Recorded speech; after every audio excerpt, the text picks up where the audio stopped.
Hello, everyone. This is Music Mukbang, and today I'm talking to Harry was here. Hello, how are you? I'm great. Thank you so much for having me on. Yeah, absolutely. And like you're kicking off 2023 very strong. You and Dutch Melrose released Seasons. Can you tell me about that single? Yeah, so Dutch has been like a mutual friend through some other people of mine for a while, and I felt like we were making really similar shit. So he's like totally self-produced, does all of his own stuff, films all his own videos. Like me and him, bond over doing literally everything ourselves out of our, whatever, like back rooms and shit. So yeah, we started working together and made a few tracks. That's the first one that we just thought was perfect to drop in January since it's like about the months and the start of the year and everything. So yeah, we just kind of like ran it, didn't really like overthink it or anything, and just put it out in like honestly like 3 weeks after we finished it. So Yeah, that's honestly like perfect and just like a super like nice, no pressure way to start the year, I guess. Um, totally. so you have your kind of like studio set up here. When did you kind of like put that all together? I see you've got it very nice and organized and all set Yeah. up, good vibes. So I moved to LA at the very beginning of 2020, like literally weeks before the pandemic. So it was weird. I had tons of time. I actually had my studio in two different rooms upstairs. So it's moved 3 times since I've lived in this house. And now I'm in the garage, which we like fixed up all nice. And yeah, it's honestly the spot. I spend so many hours out here. So I had to make it cozy. Yeah, that's perfect. And so what brought you to LA? Was there like a aha moment or did you just kind of feel like, okay, it's time. Like I should be out here? Yeah, so I lived in Denver for like 6 years prior to moving here. And I was doing music and all that. My girlfriend's in music as well. So we were just kind of like knowing at some point we're probably gonna like do our thing out there Yeah. here, moving to LA just because it's a lot bigger of a pond. And yeah, it was sort of like a long time coming. We knew we were gonna do it. Haven't regretted it at all. We honestly love it a lot here. Yeah. How would you say like the music scene is different from Denver to LA? Obviously, like the Yeah. quantity is different of artists, however. For sure. I feel like the like standard sort of like show demographic is very much like EDM, like bass music and stuff, which is cool. I'm sure that there's like some of that making its way into my music, but there wasn't a whole lot of like of seeing interest in like, um bedroom pop or I don't know what I would categorize myself as, but it's a lot of DJs, right? Yeah. Almost entirely jam bands and like dubstep type DJs. So it's not that conducive to like what I like to go out and listen to and what I make, obviously. So yeah, LA is I think a lot more yeah, I don't know. There's just everyone is doing everything out here. So there's a pocket for whatever you're doing. Yeah, for sure. And could conducive to playing more shows and doing like more live things and stuff, I would imagine as well. Definitely. But I love Denver. Like literally, I grew up in Texas, moved to Colorado right when I graduated high school, and I consider Colorado like my home. So I go back all the time. It's like, yeah, the mountains are my safe space. So um love it there. Perfect. And it's good that you kind of have that as well a little bit in California too. Definitely, dude. So much. I thought I was giving up like snowboarding and all that to move to LA, but turns out they got that here too. You're like, perfect. I have to go, do that to get a break from music. I'm kind of like, I would say almost more antisocial since I've lived here, just because like I'm so comfortable with like my people and my space here. Yeah. So it's like, I don't know, I would say going out and doing the typical LA, like going to shows and networking stuff, that's more of like the work for me than like just doing music and, you know, taking trips and fucking off and stuff. So Yeah. For you, when you got to LA, was it a little bit difficult to kind of like find the people that you vibed with, find the people that you wanted to work with?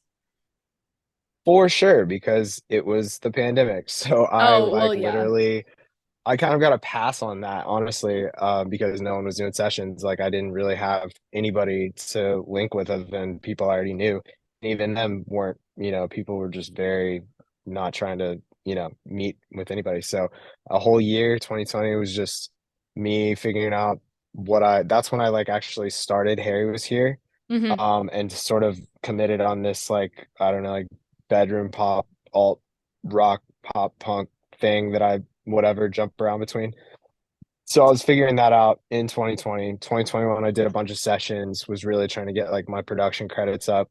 That was cool, but I got kind of burnt out on it. And then 2022, I kind of just focused on more of my own shit and just meeting more people that, make what I like and less to like work like with them, but more just to be friends with them. And that's Yeah. been great. So I feel like going into this year, I'm just going to continue to do that. Still produce for people that really like what I'm doing. So it's like a mutually beneficial thing. And I'm not just trying to like free form to whatever it is they're trying to do because I just realized I'm not in it for that. So yeah. Yeah.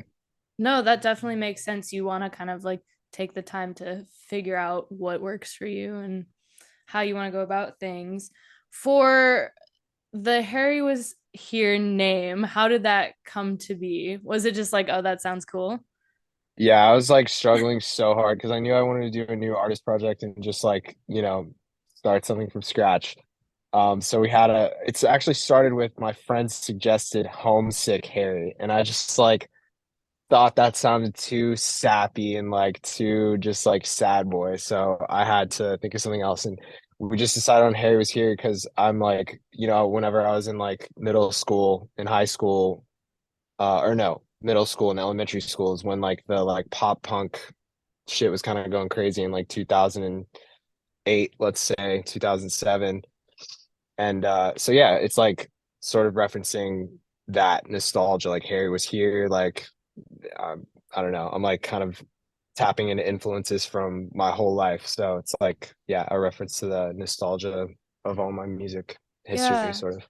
absolutely. What were some of your favorite bands growing up?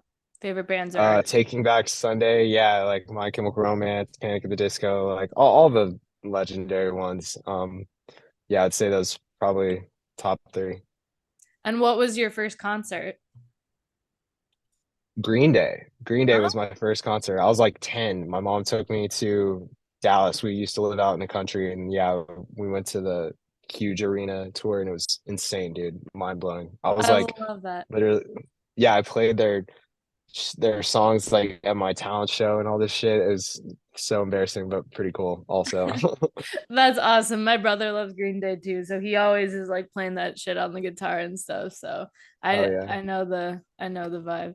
Growing up, were you kind of surrounded by people who like played music, people who did music? How did you find yourself in getting into that? Yeah, so my mom was a music major in college and then she ended up going like a different route with it. She was a flutist and she was gonna, be like a professional flutist, but she decided she didn't want to make money doing that because it kind of just sucks, I guess, in Yeah. that sort of lifestyle for that. So she did not. She went to law school instead and became like a lawyer. So I feel like she always kind of like was like, yeah, do it. Like, don't do what I did. Like if you're really serious about it, do music. So always had super supportive parents. It's kind of weird. Whenever I was 12, I moved from like the country of like North Texas to the city of Dallas. And people were really cool, super supportive. I was always like kind of like a, you know, weird emo kid, I guess, but my friends were super about it when I was living in the country. But when I moved to Dallas, people were like not chill. I had no friends. Like I got bullied and shit. Nobody thought that me like playing guitar and like, wanting to like be a rock star or whatever was cool at all. So I didn't really like I don't know, I just didn't like try to do that as hard up through high school. And it wasn't until like senior year that I started like producing like electronic music when EDM was at its peak height that I like dove back into it as hard as I was whenever I was like 12 and 13. So Yeah. yeah. And were you like classically trained in any instruments, or did you just kind of find yourself figuring out how to play things on your own?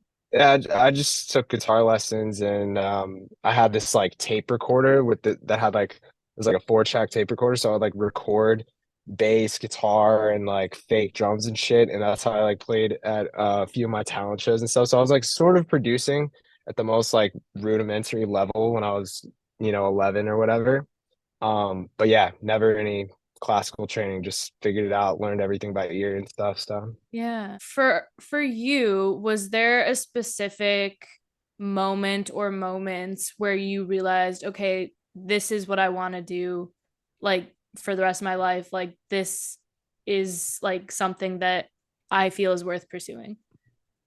definitely. So I was at CU Boulder for 2 years. I was studying mechanical engineering, and I just started to do bad. It just got really hard. I was in like my third year, and I was like, this sucks. Like, I don't want to fucking do this for my career. And my brother, he was um, doing the same thing at a different school, and it was extremely difficult for him, but he stuck it out.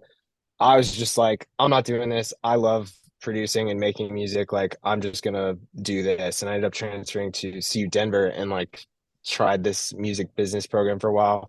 That didn't work out either. I ended up getting a communications degree because it was like the quickest thing to get me out of college. Because I Yeah. was like, I'm just gonna move to LA and we're doing this music thing. So yeah, it was the point I realized I really did not want to be a mechanical engineer for a living. So you're like, all right, next best thing, right? Yeah, honestly, not the next best thing, like the actual best thing. I just realized that I could probably figure it out. And Yeah. it helps that my girlfriend is like doing her thing too, so it's not like I'm just the only person like just forging away at the impossible. Yeah. And so you mentioned earlier, like, so you like your girlfriend does music as well. What would you say is like a super great thing about having a partner that's also involved in music? Oh man, because she's like the only person that I truly ask for feedback on stuff. Like I've kind of gotten to the point where I don't really look to show my friends or random people stuff I'm working on unless they ask about it. Yeah. Because I just feel like when you're all your friends are musicians, everybody's got to chime in with their thing. And I like respect that, of course. Like I do the same thing, but like when you have that one person that's not gonna like just say bullshit just for the sake of it, then it's all you need kind of. And she's that. Like she doesn't nitpick. She doesn't like need to give me constructive criticism. Usually her feedback nowadays is some crazy stuff like what if you did like a totally different like final chorus, or what if you changed the tempo, or it's usually really broad, very, very like impactful suggestions, not like little stupid shit that's Yeah. insignificant relatively. But yeah. Yeah, that's really special. And to have like someone so close to you be able to just give you that honest feedback in like, and not like it's not difficult to obtain. Like she's willing Yeah, to provide it and like it's close by, which I feel like is exactly. probably very helpful when you're making a project or something like that as well. Totally, totally. Do you guys ever make stuff together? Or have you ever released anything together? Yeah, for sure. We did a few covers like years and years ago, that did pretty well on an older project that um is kind of in the past now. Yeah, and she writes a ton of my songs. Like she's should be in the credits on a lot of stuff. She's a singer as well. Her like job is in management, so she's not like at this time trying to be an artist. But yeah, she's super musically gifted and like, like I said, my confidant. Awesome. That's so cool. So you released a bunch of singles this year, one of them being Living Nightmares. That's my personal favorite, to be honest. But in the video, you kind of have, a very like kind of crazy setup and the rabbit and all that stuff. Can you tell me Yeah, about the making of the song and then the making of the music video? totally. So yeah, that's also like probably my favorite song I put out to date, honestly. I made it last year over Christmas 2021 to 2022. It's basically about being like uh just kind of shut out from the music industry and like wanting to give up and um yeah, so the whole rabbit thing is like a metaphor for like I don't know, it's like not it sounds corny, but just like not quitting and not giving up even when like everybody like wants you to and everybody wants you to fail. It's like your imaginary friend in a sense, like bitch slapping you to not listen to people and just say fuck the haters kind of like Yeah, for sure. And yeah. so how long did it take you to come up with the idea for the music video, release it, all that? Was that pretty quick? Yeah, I it was. We've been getting very into making these concepts for a video as I'm making the song. Like Lindsay, I would honestly give her more credit than I'm even coming up with shit for the video. She's extremely imaginative. I have to like be like, yeah, that's probably not possible. Like it's an awesome idea, but yeah, so we came up with that pretty quick and yeah, we knew I've been doing this like kind of like almost horror movie thing, but with like a sort of light, like funny aspect to it.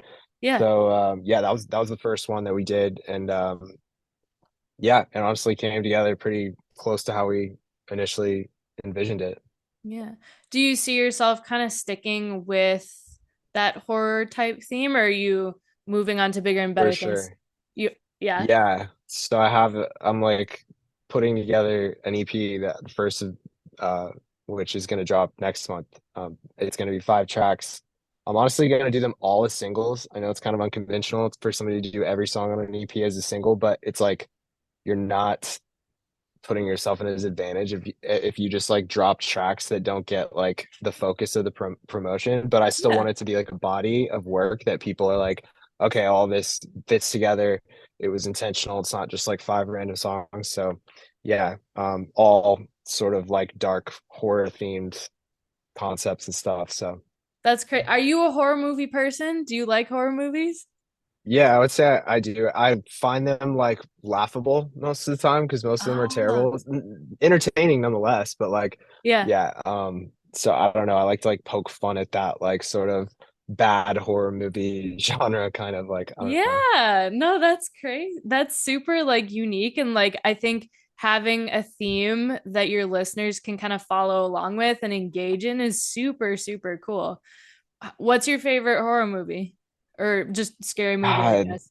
yeah, probably Hereditary. I know that's like probably a lot of people's best favorite horror movie. It's just like the actual one that I remember the Yeah. most because it's like really disturbing and it's like got I don't know, I'm always the most entertained by some like spooky, like almost like devil worship shit. Like I've been trying to do this like cult concept on a music video for a long time and I'm hopefully gonna get it done with one of these songs on the EP. But I love that like supernatural like cult Yeah. vibe in horror movies and stuff. So New projects coming up.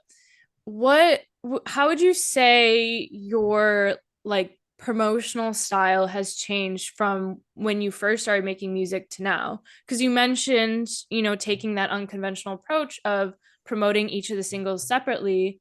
Was that something that you kind of had to take time to learn and like see other people doing it? yeah, I mean it's just gotten so crazy with TikTok and everything. You can't really expect people to pay attention unless you're like giving them everything in front of their face to be like, look at this. I worked really hard on it. So yeah, I'm just not interested in throwing songs away for the sake of it being part of an EP in the Yeah. traditional sense or whatever. Yeah, I mean I still am not the best at social media for sure. I struggle with that as a lot of my friends do, who are like artists first, influencers second, very much. But Yeah. I don't know. I'm just trying to like do that TikTok type stuff, but also do like the sort of high production, like vision shit that I love, even though music Yeah. videos don't carry as much weight anymore. I think that just the brand as a whole and all the ideas that you want to convey to people are gonna like make them like more of a fan, even if it doesn't go like completely viral or whatever. So Yeah. No, trying to I bridge think those two yeah, mentalities somehow. like you said, yeah, absolutely. It is a bridge and it is a balance of the weights of having genuine content that when you do pull fans in, they're going to want to stick with it. And then on the other side, it's just like pulling the fans in and getting them to pay attention initially on like the forefront of everything.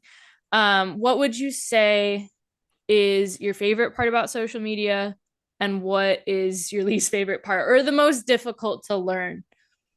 Yeah, for sure. I would say my favorite part about social media is like just like wearing crazy shit that I wouldn't necessarily feel like super comfortable just going out in public The wearing. fits. Yeah, the fits for sure. I feel like I like find new like outlets and confidence just taking pictures and shooting videos and stuff. Yeah, the least favorite is just fucking getting on camera and trying to be like that TikTok caricature of myself. I still like kind of hate it, and I've done it, more and more the last few years, but it's unnatural for me. I'm not a salesman over here at the end of the day, I don't think I ever will be, but I'm trying to at least, give it something. So Yeah, no, and I agree. Like, just kind of, it's difficult because the algorithm and what kind of draws people's attention with regards to like the reels and stuff is so ridiculous because it's like, just some things you're like, why is this getting the attention when like quality shit is yeah. like just getting completely like tossed under the rug? It's frustrating to You say. have to you have to do both. I feel like plenty of people I've seen will make these super crazy, super, interesting videos, and then they'll have some video of them standing like in the rain and their freaking lyrics are on the screen, and that goes viral. And it's Mhm. just like you have to try both. I mean, if you can do both, eventually something's gonna stick. Like that's what Yeah. I'm telling myself. So Yeah, absolutely. And like, just if you are in fact maintaining that balance and you have that quality music that is well made and like at the root of it, like people are going to see that and it's going to all come eventually, and hopefully to a point where like artists wouldn't have to do as much of the like kind of like outstanding or like crazy stuff to get attention. So it's yeah, though, I feel like me and some of my like close music friends are better off than 5 years ago when we were just like, man, if that label would just call, if you just get that offer, that deal or yeah, whatever, like those things don't do that much for you anymore. So it's right, like the fact that everyone's forced to sort of do their own thing and make their own label and make their own marketing team and blah blah blah, like that's making everyone like independent essentially. And it doesn't really matter if somebody comes and offers you a label deal because they're not going to be like they're going to tell you to make TikToks. Like they're going to be like, yeah, we'll release a yeah, song when you make something go viral. So it's you're not waiting on anyone essentially. Like yeah. it's kind of tight. Yeah, so you feel like you have more control in a sense about like what you put in is what you get out, as opposed to just waiting for like a label to call? Definitely. Yeah, I mean, I've heard horror stories of, people getting shelved and oh, we don't think this song is right for like the vibe that you're going for that we basically picked you up on 2 years ago, which is not who you want to be or how you want to sound anymore. So Right. I don't yeah, I just don't really think that that's like honestly that good of a situation to be in anymore. Um, yeah, I'd rather just be independent. Like I'm honestly probably just gonna do DistroKid. I don't know if you're familiar with like Yeah. the different distro levels, but like DistroKid is like the lowest like percentage, but they do the least for you. But if you make like your own, virality, you make all of the money. You don't have to share a percentage with anybody. And I'm Yeah. kind of getting to that point where I just feel like it's all on me. I can't really expect anybody to do anything. I can't blame anyone for not doing anything. I'm just gonna like, send it and Yeah. hope for the best. Absolutely. And you have been kind of in this business a long time. You've experienced the music scene and you've been an artist in Denver and you've done it in LA. For artists that are like just starting out or maybe are kind of new to their genre or trying to develop a new sound, what would you say is like a thing to do, and what would you say is like a thing to not do in your experience? Yeah, that's an easy one for me. So find the people that do what you like well, like still at your level, but don't try to do everything in terms of making music. I did that. I tried to do everything and I am able to now, but I've been doing it for 10 years. And if I had just focused on like songwriting or just production or just like mixing, engineering or something, like I definitely would have like I feel like cracked in a little bit earlier than just right now. So I mean you can still learn all those things as you go along, but you're gonna be like putting out quality shit that people recognize if you get a team of people that are all doing their own thing like as hard as they can. Yeah, absolutely.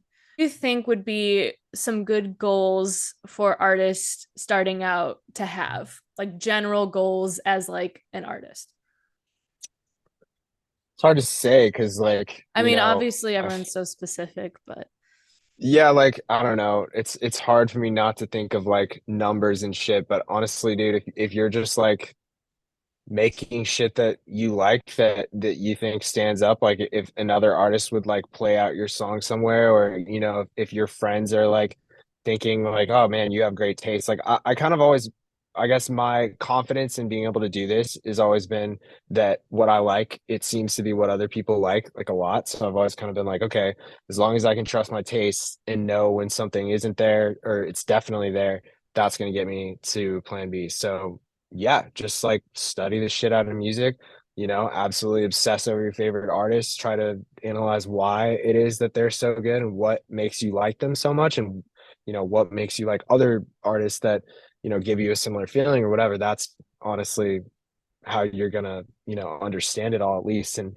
find your own voice in it, I guess. yeah, no, that is definitely a very good point to kind of have that connection because I think a lot of the times, you know, what I'll see just as like an observer of people starting out in the music industry and stuff is they try really hard to like fit in a box of like, oh, this is what I think like is like going viral right now, or like this is what I think like it should be, as opposed to like basing it off of their own interests and being like, okay, like this is an artist I genuinely like. What do I like about it? How can I make it like, how can I take this and make it my own and do my own thing from it? So that is a good point. And that's interesting because I never really thought about it that way, but definitely it's a form of like developing your personality, I guess.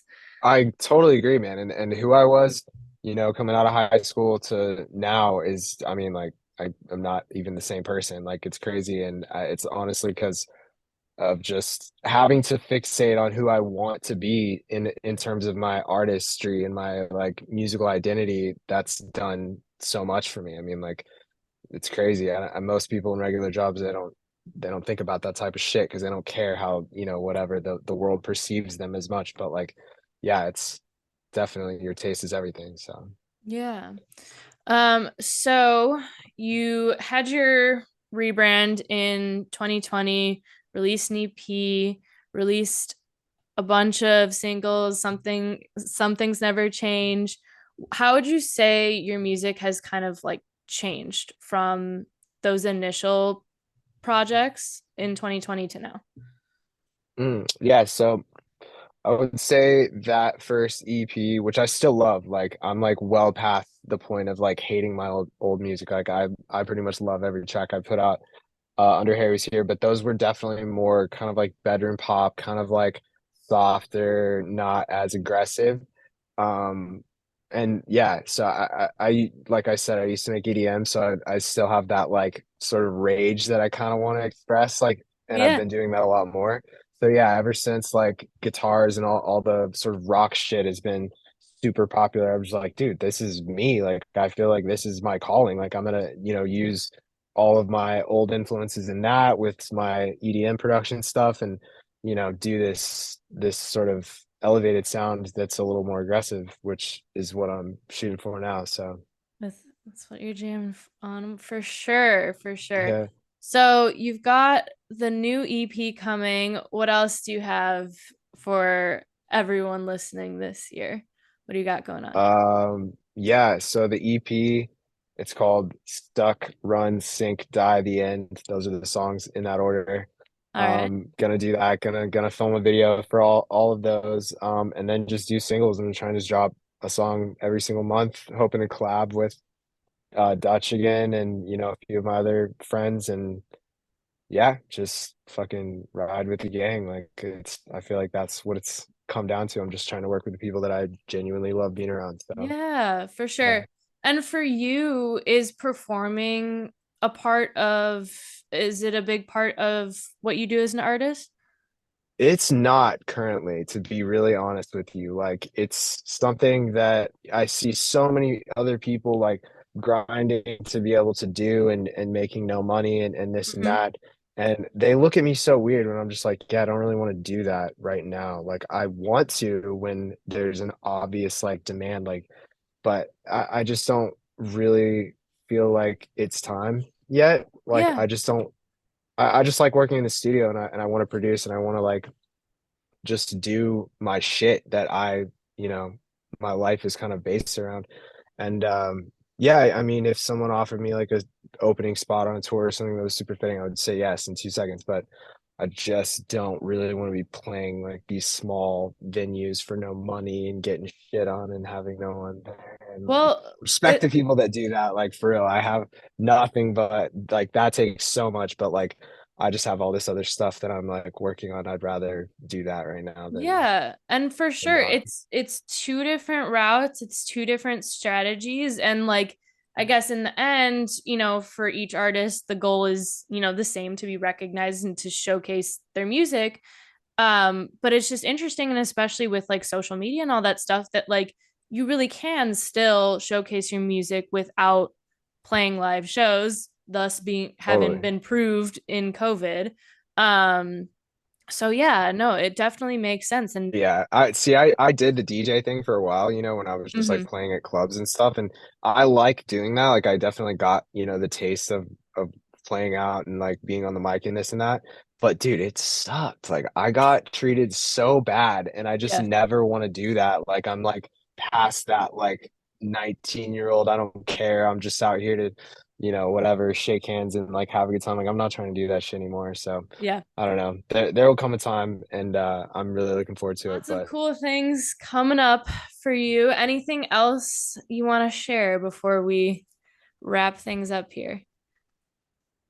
I'm really fucking stoked about this music coming out. Every Yeah. time I make new shit, I'm like, oh, this is the best thing. But I think like just the concepts and everything surrounding these new songs are just like a new depth of like my whole vision. So I'm really excited to show everybody. Yeah, that's so exciting. And I just like it's crazy to like listen to the progression of your music and just get excited for what's coming next. So big things for sure. All right. Well, thank you so much, Harry, for coming on the show. And Definitely. yeah, Thank you so much again for having me. It's been awesome. yeah, absolutely. Woo!